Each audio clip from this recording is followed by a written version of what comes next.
humna ala jiru kana jabeessuudhaaf humna ala jiru kana qindeessinee humna biyya keessa jirus jabeessuudhaaf irratti hojjechuudhaaf yaalii guddaa gochaa turre.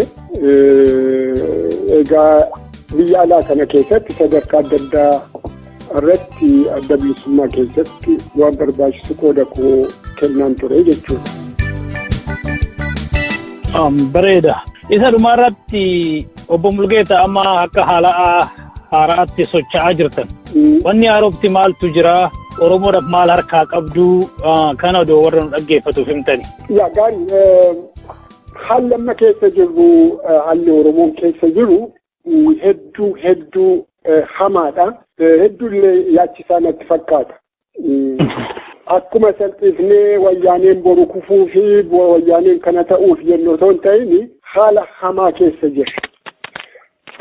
Haala hamaa keessa jirru yeroo jennu akkuma bifa adda addaatiin saayilentili yeroo ammaa kana keessatti uummata Oromoo gubbaa irratti duguuggaa sanyiitu deemaa jira, gaggeeffamaa jira. Duguuggaan sanyii kun kan wayyaaneen gaggeessitu wal qabataadha. Hacuuccaa yookaan immoo haala Oromoon mootummoota adda addaa sadi turan keessa jala dabarse sana keessatti Oromoon waan irra gahaa ture amma gaafii irra gaafatte waa'ee mana hidhaa, waa'ee ajjeechaa, waa'ee bifa adda addaa kana hundumaa dabalatee yeroo sanas saamichi qabeenya uummata keenyaa hin ture. Biyyi keenya, sabni keenya, uummanni keenya lafti irraa fudhatamee ciisanyaa ta'ee abbaa lafaa sana tajaajilaa akka ture beekamaadha. Akka namaattuu hin laallamuu tuffii guddaatu nurra gahaa ture. Afaan keenya hin dubbannu, aadaa keenya dhimma itti hin baanu. Kun hundumtuu hin ture. Isa kanatu gangalatee amma dhufee sadarkaa uummanni keenya duguuggaan sanyii irra ga'e. Inni kun immoo wayyaaneen wanti uummata keenya irra gahaa jiru ajjeechaan hidhaan saamichi uummata keenya irra gahaa jiru kuni akka tasaa uummanni Oromoo waan irratti fincileef miti. Fincila kana kan uume Oromoon waan irra gahu hadhaa sana baachuu waan dadhabeef fincile malee Oromoon waan fincileef miti kan du'aa jiru.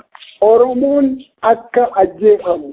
Kan mataa isaa ol kaase akka ajjeefamu kan qabeenya qabu gara fuulduraatti poteenshaalii saba isaa guddisa gaafii uummata isaatiif bu'aa fiduu danda'a kan jedhan kan hidhamee mana hidhaatti darbatamee itti roorreeffamuudhaan qabeenyi isaa kan saamamu addi bilisummaa yookaan wayyaaneen humnaan hangoo mootummaa edda qabatee booda saganteeffatee waan hojjechaa jirudha. Bifa adda addaatiin Oromoo cabsanii of jala galchuun qabeenya isaa dhuunfachuun humnoota biraa akka humnoota irratti ka'uu danda'anillee akka dhaabbisu akka fakkeenya ta'uuf sana bira darbee immoo gara fuulduraatti jireenya wayyaaneetiif gara fuulduraatti umurii dheeressuu akka danda'u Oromoon yoo dadhabaa ta'e rakkinni akka hin jirre akkasitti waan laalaniif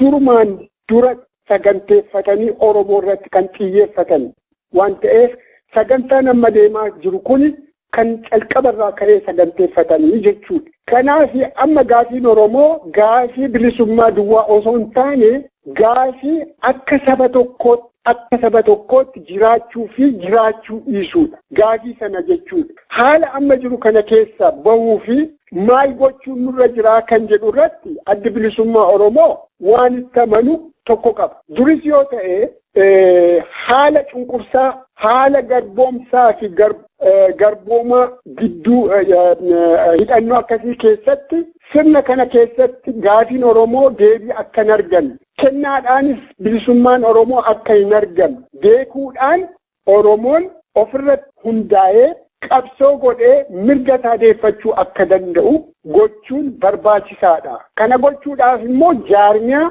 gaafii uummata sanaa sirriidhaan beekee gaafii uummata sanaa kan calaqqisiisu sanarratti hundaa'ee kan qabsaa'u uummata Oromoo kan hangessuu danda'u haala hangessuu danda'u fiduu kan danda'u jaarmiyaan siyaasaa barbaachisaadha. Sagantaa siyaasaa qabaatee akka jaarmiyaatti hojjetee galiinsaa maal akka ta'u kan beeku jaarmiyaan barbaachisaadha. Kana waan ta'eef addi bilisummaa Oromoo bifa kanaan hojjechuun akka irra jiru itti amannee har'as akka kaleessaa irratti hojjechuu qabna kan jedhu qabna. Kana gochuudhaaf immoo jaarmiyaan kun humna barbaachisa. Humna barbaachisa yeroo jennu Oromoon tokko haala uummanni isaa keessa jiru beekee baree haala kana maaltu narra fidee kana keessaa bahu maal gochuun narra jiru kan jedhu sana fudhatee kan darbe kan amma jiru gara fuulduraatti kan irratti dhufuu danda'u kan hundumaa beekee murteeffachuu danda'uutu irra jira. Kan edda murteeffatee booda murtee sana hojiirra oolchuudhaaf immoo humni jaarmiyaa tokko akka barbaachisu itti amanee jaarmiyaa humna qabu baafachuu qabaachuutu irra jira. Humni suni kan humna ta'u yoo uummanni Oromoodha kan jedhu akka lammiitti Oromoodha kan ofiin jedhu rakkina uummata isaa kan arge hawaasni kan rakkina uummata isaa argu kun yoo qooda keessatti fudhatedha. Kun ta'u lammata qophaan otoo hin ta'in mataan otoo hin ta'in jaarmoleen siyaasaa mirga saba isaaniitiif falmina jedhanis humna isaanii fi beekumsa isaanii walitti fidanii waliin hojjechuu danda'uutu irra jira kan jedhu waan qabnuuf nuti humni kun akka walitti dhufu akka waliin hojjechuu dandeenyu gara fuulduraatti rakkina uummanni keenya keessa jiru kana baasuudhaaf hacuuccaa kuusamee sadarkaa duguuggaa sabummaa gubbaa nu geesse kana keessa bahuudhaaf iddoo tokkotti kutuun nurra jira. Wiirtuu yookaan marti iddoo kaane sanatti nu deebisu bifa sanaan otoo hin ta'in kutuun nurra jira kan jedhu qabna. Kana gochuudhaaf wareegamni hin barbaachisa. Wareegama sana baafnee qabsoo goonee uummata keenya bilisoomsuu walabummaa biyya keenyaa argamsiisuu kan jedhu qabna. Kan qabnu kan irratti hojjennu kan barbaannu akka jaarmiyaa tokkootti addi bilisummaa kanaa kan jedhu qaba.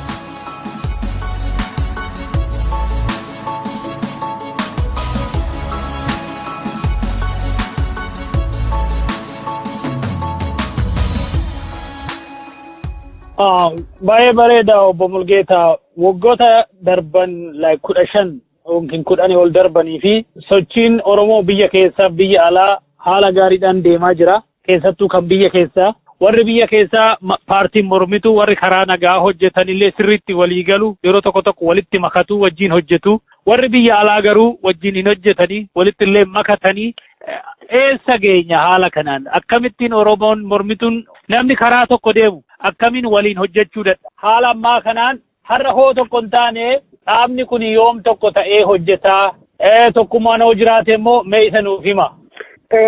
Sirriidha wanta ati kaafte inni keessumattuu haala amma jiru kana keessatti tokko ta'uu hin dandeenye taanaan yoomiyyuu ta'uu hin dandeenye. Edda Oromoon badii guddaarra gahee badii sana jijjiiruu sadarkaa geenye booda tokko taanee yoo jenne gatiin qaba. Badiin sun yoo toon dhufin tokko ta'uu nurra jiraadha. Tokko ta'uudhaaf dirqamaanii kaayyoo tokko qabaachuu dhiisuu dandeenya. Kaayyoo nuti qabnu adda addummaan yoo jiraatellee walaba taanee akka Oromootti akka siyaasaa jaarmiyaa Oromootti warri hojjennu waliin dhufnee saganteeffannee sagantaa tokko gubbaarratti hojjechuun ni danda'amaa kan jedhu abdii akkasii qabna. Kana gochuudhaaf immoo fedhii keenya duwwaa miti. Nuti irratti hojjechaa turre ammallee irratti hojjechaa jirra. Osoo danda'amee kaayyoon keenya tokko ta'e kaayyoon keenya kan ganamatti hin kaane jira.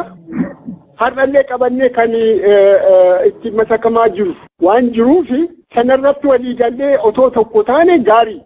Yoo tokko ta'uu baanne immoo lakki dirqamaanii kana fudhachuu sirra jira yookaan immoo inni tokko kana fudhachuu sirra jira kan jedhu sana dhiifnee bifa sagantaa irratti walii gallu baafannee maaliifi uummanni keenya amma humna isa dararaa jiru kana isa saamaa jiru kana isa sanyii duguuggaarraan gahaa jiru kana ofirraa gatuudhaafi dirqamaan kaayyoo tokko qabaachuun nurra hin jiru. Warri biyya keessa jiran nageenyaan warri falma godhan yookaan immoo qabsoo goona jedhanillee warra qabsoo hidhannoo goona jennu waliin waan wal dura dhaabbatu miti. Waan wal deeggaru waan waliin deemuu danda'u. Maaliif isaanis mirga saba keenyaatiif waan dubbataniif akka itti fakkaatetti haala heerri seerri biyya sana hayyamuutiin sana keessatti hojjennaa jedhu. Nuti immoo qabsoon keenya roga adda addaa kan qabu qabsoo siyaasaa kan dippiloomaasii qabsoo hidhannoo fi fincila uummataa kan dabalatu multi dimension kan qabu kanarratti hundoofnee hojjennaa jenna. Galiin keenya bilisummaa uummata Oromoo edda ta'ee amma uummanni Oromoo bilisoomee waan barbaadu fedhu sanatti murteeffachuu danda'u sanatti waliin deemuu dandeenya. Adda addummaan keenya bilisummaa sana booda sagantaan nuti qabnu. Galiin keenya Oromoo walaba taate independent Oromiyaa jenna, galiin keenya immoo bifa adda addaatiin kan laallu jiraachuu dandeenya. Amma inni rakkoon ta'u tokko taanee hojjechuu nurra jira. Akkuma jetteeyyuu yeroo ammaa kana keessatti tokko taanee hojjechuu hin dandeenyu taanaan yoomiyyuu hojjechuu hin dandeenyu. Carraa kanaan waamicha goona ammallee deddeebifnee waamicha goona irratti hojjechaa jirra, waliin hojjechaa jirra. Amma ammaatti sadarkaa wal hubannoo akkasumas osoo formaalii walitti dhufnee labsa otoo hin baasin yaadaan kan walii galle jaarmoleen hedduudha. Kana waan ta'eef irratti hojjechaa gara fuulduraatti kanarratti xiyyeeffannaa qabna. Nu duwwaa otoo hin ta'in jaarmolee siyaasaa duwwaa otoo hin ta'in hawaasni Oromoos mataadhaanis haa ta'u warri kana keessatti qoodan qaba warri jedhan. Nala haala warri jedhan hundumtuu dhiibbaa barbaachisu gochuutu irra jira kan jedhu qabna. Okay, kana dura akkan interview isin godhu Facebook irratti barreessan ture hiriyoonni koo tokko gaafii kanaa nu gaafadhu jedhani ishiin sinitti hima hoo yaada keessan fixattanii raatta waa'ee amma sin gaafadha. Maal jedhu obbo Galaasanii fi gareen isaa eega qabsoo keessaa bahanii turanii amma eessaa dhufanii kan jedhudha. Itti aansitanii immoo sochiin amma jalqabdan kuni akkuma paartii kaanii diyaaspooruma keessatti immoo Oromiyaa keessatti opereetii godhu kan jedhu. Waaw, yaada gaarii yaabo. Obbo Galaasanii fi gareen obbo Galaasaa qabsoo dhiisaniiru kan jedhu. Akkasumatti? Akkasii qabsoo dhiisaniiru. Tureera egaa sagaleen isaaniitu dhaga'ame amma eessaa bahanii kan jedhudha. Gareen isaanii fi gareen isaanii. Ayyee tokkoffaa namni qabsoo dhiisee hin jiru. Akka beeknutti hayyummaa jaarmiyaa tokkoo dhiisuu jechuun garee dhiisuu jechuu miti.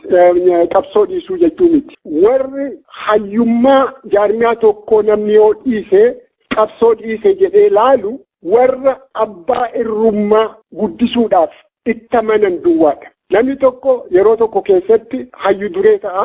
Sana booda immoo akka miseensa jaarmiyaa tokkootti sadarkaa adda addaatti qabsoo uummata isaatiif qabsa'a. Bifni Galaasaa Dilboo keessa ture kanuma. Waggaa 17 ol hayyu duree adda bilisummaa Oromoo ta'ee hojjeteera. Sana booda immoo akka nama tokkootti hayyu durummaa sana edda dhiisee booda hundi keessan akka beektan addi bilisummaa Oromoo bara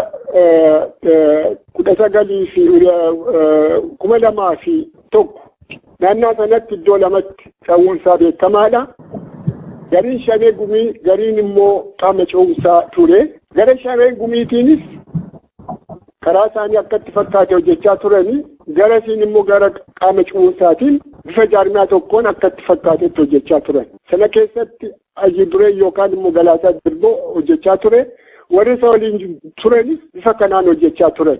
Garee Galaasaa kan jedhu hin jiru. Garee ebaluu kan jedhu hin jiru. Jaarmiyaa isa kana jedhanii warri filatanii nama miti kan filatan. Gara fuulduraattis namaaf miti alijeessinsi yookaan immoo itti gaafatamni isaanii yookaan kan qabsaa'aniif namaaf miti. Kaayyoo gareen adda addaa qabatee deemu sana adda addummaa kaayyoo sanaatu namoota adda godha. Kaayyoo qaamni ce'umsaa ABO qabatee deemu sanatu warra Galaasaa Dilboo waliin hojjetan adda godhe malee Galaasaa Dilboo akka nama tokkootti isa waliin hiriiruu miti warri isa waliin hojjechaa turan. Kaayyoo sanatu akka waliin hojjetan godhe. Kanaaf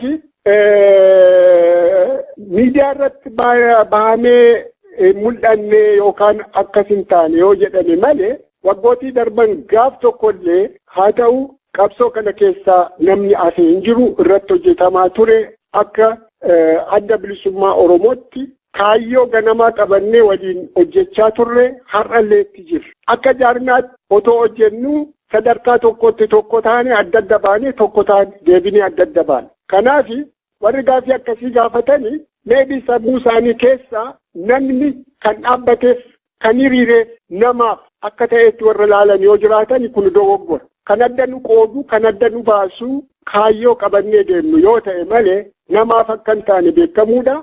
Beekamuutu irra jira. Tokko kana lammaffaa immoo namni tokko iddoo ture sanaa iddoo biraatti darbee hin hojjeta yoo darbe qabsoo dhiiseera jechuu akka hin taane. Kan kaleessa qaama yookaan immoo koree hojii gaggeessitu keessa hojjetu har'a iddoo sana keessatti yoo filamuu baate akka miseensa adda bilisummaa Oromoo ta'ee hojjeta. Akkuma durii jechuudha. Kanaaf kun sirna diimokiraasiitiin warra hojjetuuf haaraa miti. Warra immoo abbaa irrummaa namaaf hojjetuuf haaraa ta'uu danda'a. Kanaaf eessaayyuu hin baane warri garee galaasaa kooteeshinii keessatti galaasaa dilboo wajjin hojjetanis kan jedhamani qabsoo kana edda calqabame kaasee irra keessuma turanii hojjechaa turanii har'as hojjechaa jiru jechuun barbaade galatoo. Yaa ishiidhuma wanna Oromiyaa keessatti opereet ni gootu moo diyaaspoorumatti hafaa kan jedhu.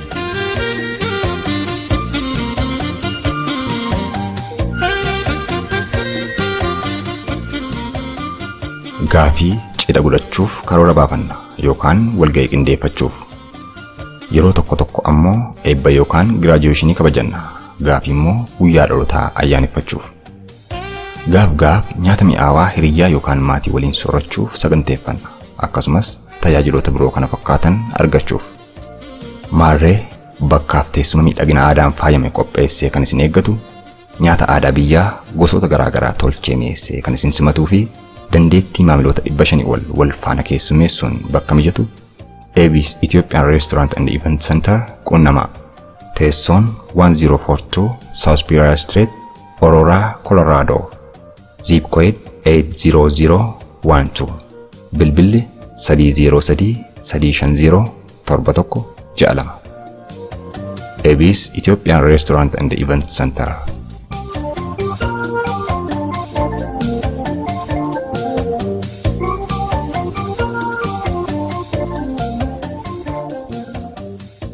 Yaa ishiidhuma wanna Oromiyaa keessatti opereet ni gootu moo diyaaspoorumatti hafaa kan jedhu. Well, nuti tokkoffaa sirni jaarmiyaan tokko ittiin hojjetu baay'ee naamusaa guddaa barbaachisanatti fakkaata. Akka bifa adda addaatiin har'a iddoo akkasii kanatti walgahii goone iddoo akkasii kanatti maaltu godhamee kan jedhu sirna kanaan hin hojjennu. Gara fuulduraattis hin hojjennu kana duras hojjennee hin beeknu. Haa ta'uuti nuti qabsoon hojjenna jennee yeroo kana keessa gallu qabsoon uummata keessatti hojjetama. Qabsoon uummata waliin qunnamtii qabaachuutu irra jira. Rakkinni guddaanuu kan ture duri yeroo hanga sadarkaa tokkotti jaarmiyaa gidduu fi uummata gidduu waan argitee walirraa fageenya adda addaa waan dhalateef rakkina ture. Har'a rakkinni suni fooyya'ee akkaataa jaarmiyaan kun uummata keessatti hojjetu irratti yaadamee nuti qaamaan hangi tokko asaa jiraannu malee uummata keenya keessatti kan hojjetu. Maaliif uummata keenya keessatti hojjennaa? Uummanni keenya yeroo ammaa kanatti kaayyoo yookaan qabsoo isaa caalaatti harka isaa keessa galfateera. Hawwiin keenya illee kana ture. Uummata keenya keessatti kuni akkamitti karaa qabachuun akka irra jiru, akkamitti hojjetamuun akka irra jiru, akkamitti akka jaarmiyaan barbaachisaa akka ta'e jaarmiyaa akka jaarmiyaatti sochiin uummataa fi fincilli uummataa fi sochiin yookaan qabsoon jaarmichaa akka walitti qindaa'uu danda'u irratti hojjechaa jirra. Gara fuulduraattis kan amannu uummata keenya waliin kan wal qabataa ta'e qabsoo akkasii gaggeessina jennee amanna. Baay'ee bareeda. Gaafii tokkoon itti dabala. Isinoo amma akka haraatti socho'aa egaa jiraattanii uummata yaangii yeroo ammaa kana jiranii ofitti dabaltanii wajjin hojjechaa jirtu moo warrootuma dur wal beektantu wajjin hojjettu kan jedhu gaafiin tokkichi kan inboxinaa godhani. Jechuun yuuzii yookiin immoo aktiivistoota amma jiran kana ofitti dabaltu waan jedhu fakkaata. Itti aansuudhaan isin itti aanaa Hayyu duree adda bilisummaa Oromooti. Maqaan keessa kun confuse nama godhaa adda bilisummaa Oromootiin of waamu baay'eedha. Tokkoon keessan maaliif maqaa addaan qabannee kan jedhudha?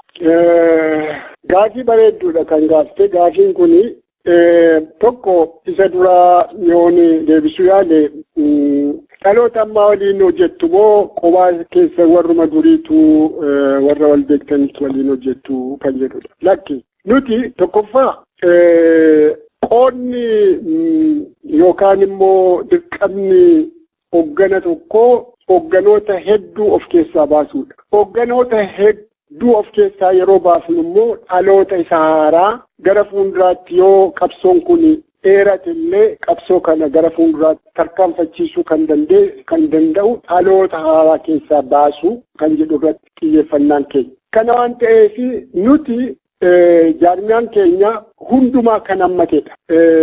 Nama dhalootaan umuriinsaa dhaloota ammaa waliin jiru namoota akkasii miseensota akkasii hedduu qabna. Dandeettii kan qaban illee qabna. Gara fuulduraatti illee hoogganummaa sadarkaa hoogganummaatti hojjechuu kan danda'an hedduu qabna jennee amanna. Gara fuulduraattis caalaatti iyyuu jaarmiyaan kun dubartiidhaanis dhaloota haaraa adda addaatiinis akka guddatu akka hundumtuu keessa itti qooda fudhachuu barbaadu. Danda'u bifa kanaan hojjenna. Har'allee warri kun qabsoon kun argitee of kennaa namni tokko miseensa ta'uudhaaf of kennuu danda'uutu irra jira. Itti amanuu danda'uutu irra jira. Dhiyaatee maal hojjettu kaayyoon keessan maal inni galiin keessan uummata keessanii maal barbaaddu kan jedhu beekuutu irra jira. Wanti isin hojjettan kuni gaafii uummataa waliin fedhii uummataa waliin deemamoo hin deemu jedhee beekuu danda'uutu irra jira. Warri kana beekan warri fedhii qaban keessumattuu dhaloonni haarawaan dhalaa dhiirri akka nutti dhufu ni barbaadu. Koottaa waliin hojjenna jechaa jiru. Balballi keenya banaadha jechaa jiru. Yeroo kana jennu balbala bannee akka jaarmiyaa tokkootti hundumaa galchina jechuu otoo hin ta'in yeroo ammaa kana keessatti eenyutu dhugaa qabsaa'aa Oromooti eenyutu uummata Oromootiif lola kan jedhus nutis waan laallu qabna. Kanarratti hundoofne gara fuulduraatti jaarmiyaan keenya caalaatti kan dhaloota ammaatiin hoogganamu akka ta'u irratti hojjechaa jirra. Kan hawwiin keenya bifa kanaan hojjeta. Inni lammaffaa maqaa tokko qabattanii waan deemtaniif rakkoodha kan jedhu jira. Rakkoon akkasii hin jiru.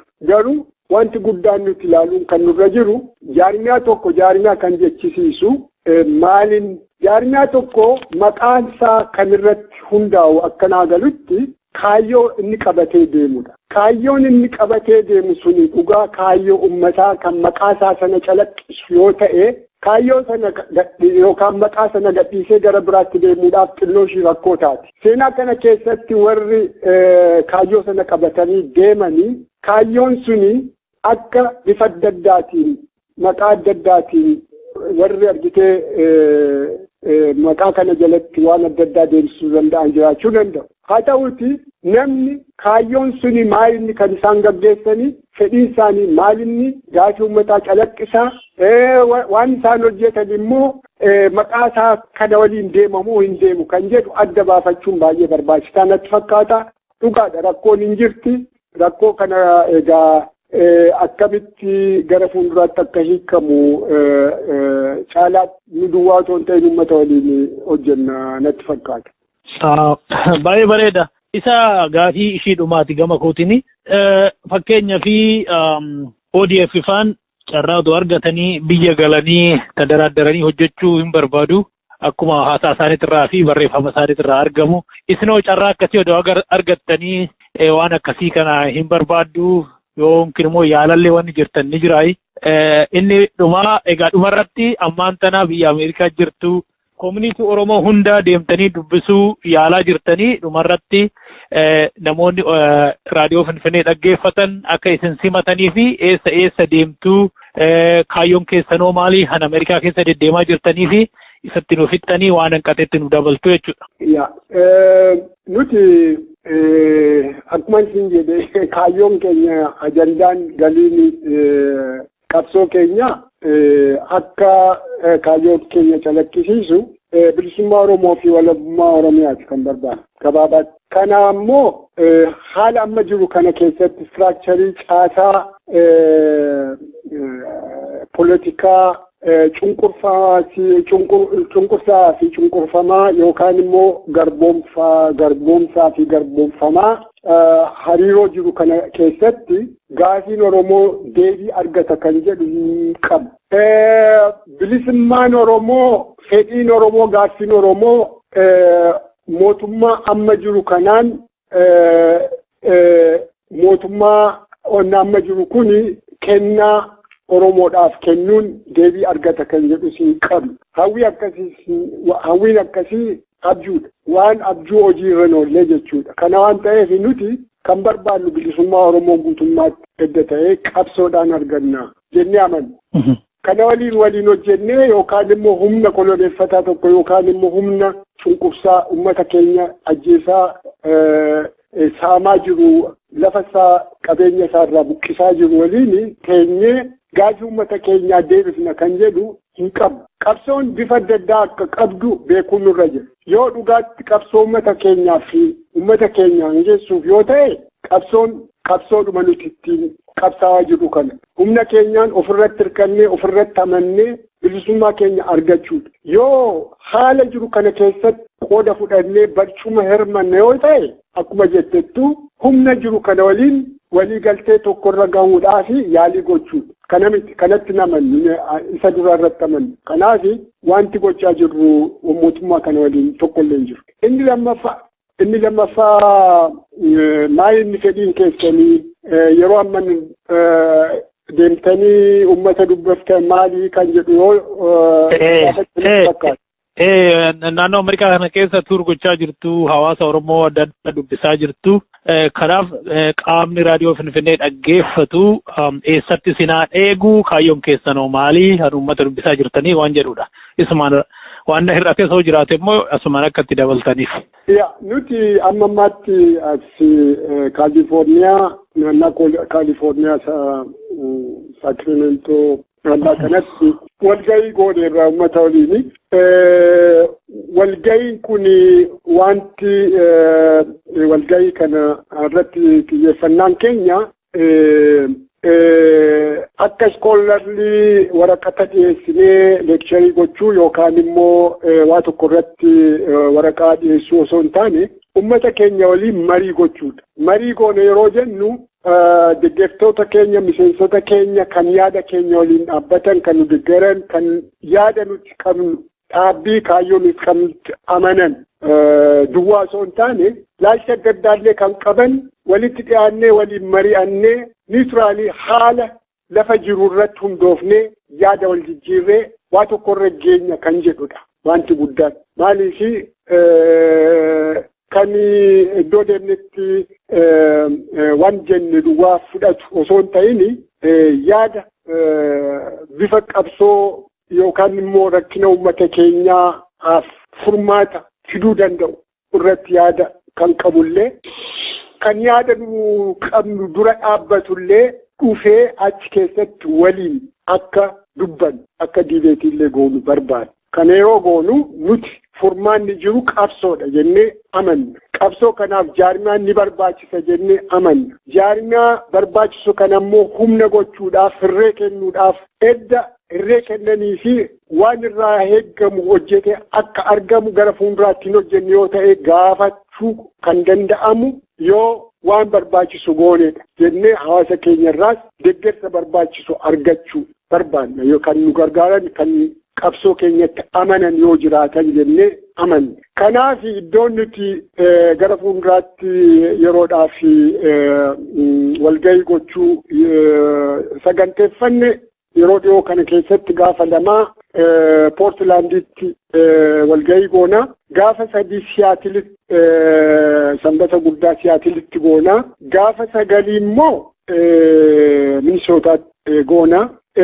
Iddoo kana keessa gaafa 16 Kanadaa Winnipeditti yaalameera. Egaa nuti waamichi keenya akkuma jedhee hundi keenya Oromoon rakkina uummanni keenya keessa jiru warri argitan warri dhageessan walittaa dhufnu jaarmolee adda addaa keessallee warri jirtan walittaa dhufnu yaada qabnu haa hirmannu irratti haa dubbannu sana booda haala darbe kan amma jiru kan gara fuulduraatti balaa uummata keenyarra gahuu danda'u hundumaa walitti finnee laallee murtii barbaachisurra haa geenyu. Murtiin nuti har'a murteessinu furmaatas rakkinas ta'uu akka danda'u beekne kana gubbaarratti qooda haa fudhannu kan jedhu qabna waamichi keenya kanuma. Kanan irraanfadhe yoo jiraate gana yaadachiisi. Gama kootiin hanga ta'e yaadachuu yaaleera. Egaa sagantaa xaanutti immoo isinit deebinaa bakki hir'ate yoo jiraate yoo gama keessaniin wanni ittiin daballe yoo jiraate gama kootiin raawwadhe Obbo Mulugeta Mosissa itti aanaa hayya duree adda bilisummaa Oromoo gaafiif deebii bal'aa raadiyoo Finfinnee waliin gootaniif ulfaadhaa baga umuriidhaan jiraattanii har'a geechanii isin agarreen isiniin jedha. Atillee hedduu galatoomii carraa kana naa kennuudhaa fi uummata koo sagalee koo dhageessisuudhaa fi na dandeessisuu keessiif baay'ee galatoomii isin jedha. Baay'ee nagaatti. Nagaatti.